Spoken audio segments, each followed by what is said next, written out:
하나님의 말씀은 사무엘하 19장 31절에서 33절 말씀입니다. 사무엘하 19장 31절에서 33절 말씀, 구약성경 495면입니다. 길르앗 사람 바르실레가 왕이 요단을 건너가게 하려고 로글림에서 내려와 함께 요단에 이르니 바르실레는 매우 늙어 나이가 80세라. 그는 큰 부자이므로 왕이 마하나임에 머물 때에 그가 왕을 공개하였더라. 왕이 바르실레에게 이르되 너는 나와 함께 건너가자. 예루살렘에서 내가 너를 공개하리라. 아멘. 오늘 하루도 그리스도 예수의 성품을 닮아가는 삶이 되시기를 주님의 이름으로 축복합니다. 7살 난 아이를 데리고 이웃집에 놀러간 한 어머니의 이야기입니다. 이 이웃집에 찾아간 부인은 이 아이에게 사과를 하나 주었는데 아이는 고맙습니다 라는 인사도 없이 얼른 그 사과를 받았습니다. 그때 그 모습을 지켜보던 어머니가 얘야 하면서 무섭게 불렀습니다. 그러면서 이렇게 얘기합니다. 다른 분이 사과를 줄 때는 뭐라고 해야 되지? 아이는 잠깐 생각하더니 이렇게 얘기했습니다. 껍질도 벗겨주세요. 오늘 우리의 삶이 타인의 사랑과 희생에 대해서 감사를 잃어버린 그 7살 아이의 모습이 어쩌면 우리의 모습이 아닌가라는 생각이 들었습니다. 자신을 위해서 타인이 베풀어준 그 친절에 대해서는 무관심하고 침묵한 채 더 많은 친절을 베풀어 주기만을 바라고 요구합니다. 그리고 더 많은 것을 베풀어 주지 않을 때는 원망하고 돌아섭니다. 사과 껍질을 벗겨주지 않으면 사과를 준 사실에 대해서도 전혀 감사하지 않습니다. 다윗 왕이 요단강을 건너려고 할 때 바르실레라는 사람이 그 일을 도우려고 요단 강가로 찾아왔습니다. 압살롬의 반란으로 피난 생활을 마치고 이제 그 반란이 진압되어서 예루살렘으로 돌아가는 바로 그 길에 바르실레가 다시 나와서 다윗과 그 의랭들을 배웅하는 내용이 오늘의 말씀입니다.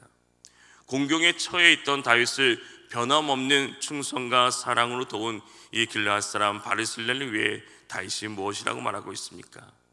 요단강을 건너가는 그 상황 가운데서 다윗은 바르실레에게 한 가지 제안을 합니다.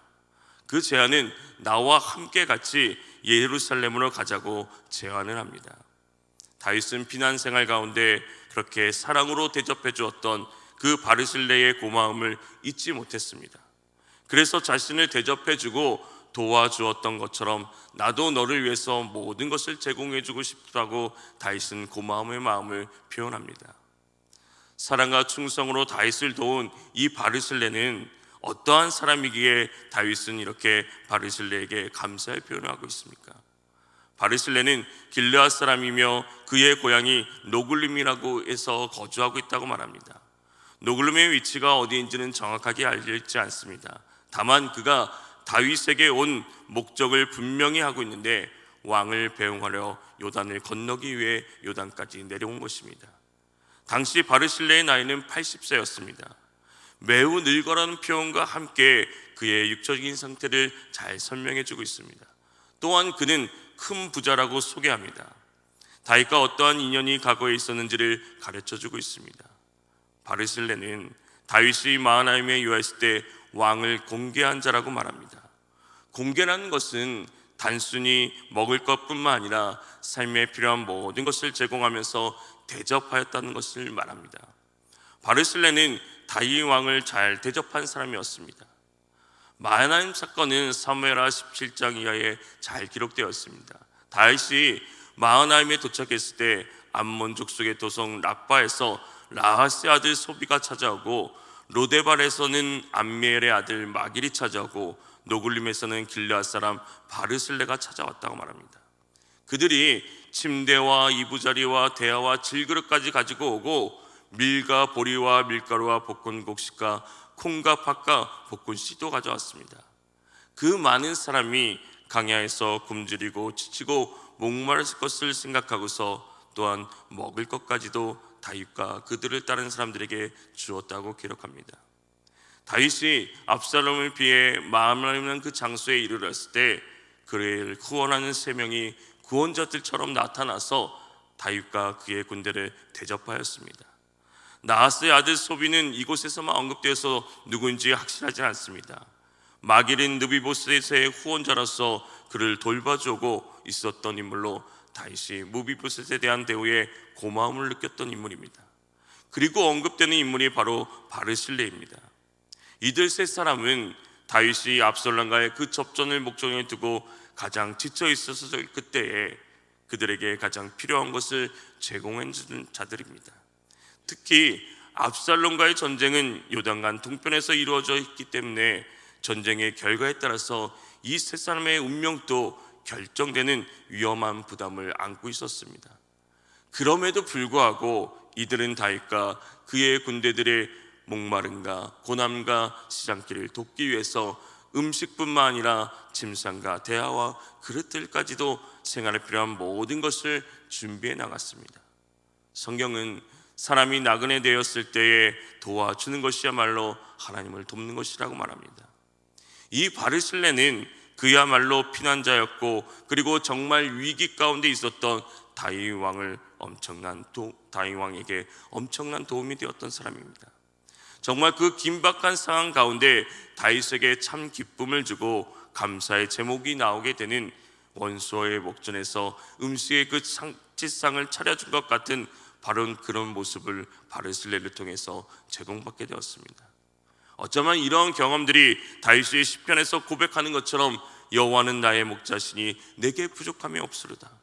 또 그 힘들고 어려운 순간 속에서도 엄청난 잔치상을 주셨던 것처럼 이 시편의 고백이 바로 그 당시의 것을 해상했을지도 모릅니다. 바르실레는 그냥 단 이례적으로 한 번만 다윗과 그 일행을 맞이하고 대접하고 보살핀 것이 아니라 다윗이 피난가 있는 바로 모든 기간 동안 다윗의 뒷바라지라며 필요한 것을 공급해 주었습니다. 그가 큰 부자였기 때문에 가능했을지도 모릅니다. 그러나 아무리 부자라고 해도 왕자에서 쫓겨난 이 마하나임의 피스는 다윗을 이렇게 계속해서 대접하고 섬기는 일은 쉬운 일이 아니었을 것입니다. 더군다나 바르실레는 어떤 보상을 받고자 이 일을 한 것이 아니었습니다. 다윗에 대한 변함없는 충성과 사랑으로 공경에 처해 있는 다윗을 보살펴 주었습니다. 그 다윗에게 많은 은혜를 베풀어 준 그야말로 충신 중에 충신이었던 바르실레라고 할 수 있습니다. 그러한 바르실레가 압살롬과의 전쟁이 끝나고 이제 예루살렘으로 항공하는 다윗을 보기 위하여 다시 마중을 나온 것입니다. 이러한 고마움을 다윗은 잊지 않고 끝까지 기억하였습니다. 그래서 다윗은 바르실레에게 너는 나와 함께 건너가자, 예루살렘에서 내가 너를 공개하겠다고 제안을 합니다. 이것을 다윗의 정치적인 계산으로 깔린 요청이라고 보는 자들도 있습니다. 그러나 바르실레가 부자였기 때문에, 자신이 살고 있는 그 지역의 유지였기 때문에 예루살렘의 요직에 앉힌다면 그가 협조할 거라고 생각하는 사람도 있을지 모릅니다. 하지만 다윗의 요청을 자세히 보면 이것이 정말로 순수한 보훈의 차원임을 분명히 알 수가 있습니다. 다윗은 바르실레가 마하나임에서 그에게 베풀어 주었던 은혜와 충성에 대해 보답하고자 순수한 제안을 한 것입니다. 다윗이 말한 대화를 잘 보면 다윗의 동기가 순수함이 보입니다. 바르실레가 한 것 그대로 신세에 보답하겠다고 제안하고 있습니다. 아니, 차고 넘칠 정도로 풍성하게 보답하고 싶어 했습니다. 이처럼 다윗은 은혜를 갚을 줄 아는 왕이었습니다. 다윗의 미덕 중에 하나는 자신에게 은혜를 베푼 자들을 잊지 않고 그들에게 감사의 시간을 마련하려 했다는 것입니다. 누구인들 그렇지 않겠냐고 반문할 수 있습니다. 그러나 중요한 것은 다윗이 단순히 빚을 청산하는 의미에서의 보상을 하는 것이 아니라 그 은혜를 잊지 않고 진심으로 고마워하며 보답하려 하는 순수한 마음이었습니다. 이것은 그가 자신의 후계자 솔로몬에게도 마땅히 길르앗 바르실레의 아들들에게 은총을 베풀어 그들이 내 상에서 먹는 자 중에 참여하게 하라고 했던, 그들이 내가 너희 형 압살롬의 낯을 피하여 도망할 때 그들이 내게 나왔다고 하면서 임종시에도 은혜를 베풀도록 부탁한 유언의 말에서도 잘 드러나고 있습니다. 다윗은 은혜를 아는 자이며 그 은혜를 잊지 않고 갚을 줄 아는 자였습니다. 바르실레가 베푼 한 대를 마땅한 것으로 여기지 않고 그 은혜에 감사하며 갚으려 했던 다윗의 마음을 오늘 우리도 본받아야 합니다. 모든 것을 당연하게 생각할 때에 우정은 깨어지기 시작한다는 말이 있습니다. 친구이니까, 아내이니까, 남편이니까, 가족이니까 라고 생각하며 그들이 베푼 은혜를 당연하게 여길 때 관계가 멀어지기 시작한다는 말입니다. 우리의 삶은 받을 것은 절대로 잊어버리지 않으려 하는데 받은 것에 대해서는 쉽게 잊어버릴 때가 있습니다. 가까운 사이일수록 더 예의를 지키며 그들이 내게 베풀어 주신 것에 대해서 더 정중하게 감사할 줄 아는 삶이 되어야 됩니다. 그리고 무엇보다도 보이지 않는 손길이지만 항상 느낄 수 있는 하나님의 돌보심과 공급하심에 대해 합당한 감사를 드리는 그리스도의 삶이 되어야 되는 줄 믿습니다. 사랑하는 성도 여러분, 하나님께로 받은 그 은혜가 너무나도 큰데 그 은혜를 잊어버리며 살아가고 있지 않은지 오늘 우리의 삶을 돌아보시길 바랍니다. 그리고 어려울 때 받은 그 은혜를 잊지 말고 기억하며 감사하며 나아가야 됩니다. 진실한 감사와 고마움의 표시는 사람들의 심령과 삶에 하나님을 섬기는 아름다움이 무엇인지를 보여주게 됩니다. 그 감사와 섬김으로 그리스도의 은혜와 사랑을 널리 전하는 저와 여러분이 되시기를 주님의 이름으로 축원합니다. 하나님 아버지, 다윗이 바르실레가 베푼 그 한 대에 감사하며 나아간 것처럼 오늘 우리의 삶 가운데 도움의 손길들을 기억하고 그 고마움에 감사하며 살아가게 하옵소서. 점점 감사의 삶이 사라져가는 이 시대 가운데 하나님의 은혜와 사랑을 다시 한번 깨달아 알게 하시고 그 은혜에 감사하며 영혼에 대한 사랑과 관심으로 복음을 전하며 사랑을 나누며 섬기는 우리의 삶이 되게 하여 주시옵소서. 주님, 영혼 구원을 위해 힘쓰고 나아가는 이 시간, 그 영혼이 그리스도를 만나는 귀한 역사가 나타나게 하여 주시옵소서. 새 생명 감사 축제를 앞두고 있습니다. 주님께서 역사해 주시고 인도하여 주시옵소서. 오늘 또 간절히 기도하며 나갑니다. 사랑하는 우리 청소년들을 붙잡아 주시옵고 수능을 준비하는 이들을 주님 복되게 인도하여 주시옵소서. 시험을 치르는 이들에게 하나님 지혜를 더하여 주시옵소서.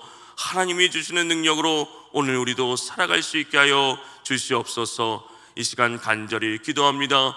주님 들으시고 응답하시고 역사하여 주시옵소서. 오늘도 주님이 살아 역사하심을 보게 하여 주시옵소서. 예수 그리스도 이름으로 기도합니다. 아멘. 오늘 이 시간 우리가 말씀을 기억하면서 도움을 준 이들을 기억하고 감사하게 하옵소서. 우리 교회가 주님의 주신 그 사랑과 은혜를 기억하면서 한 대를 베풀게 하옵소서. 또 이 세상이 하나님이 베풀어 주신 은혜에 감사하며 살아가게 하옵소서. 우리 또 새 생명 감사 축제를 위해서 우리 청소년들과 시험을 치는 준비하는 이들에게 하나님 지혜를 더하여 주시옵소서. 우리 이 시간 주님의 이름을 간절히 부르며 기도하며 나아가겠습니다.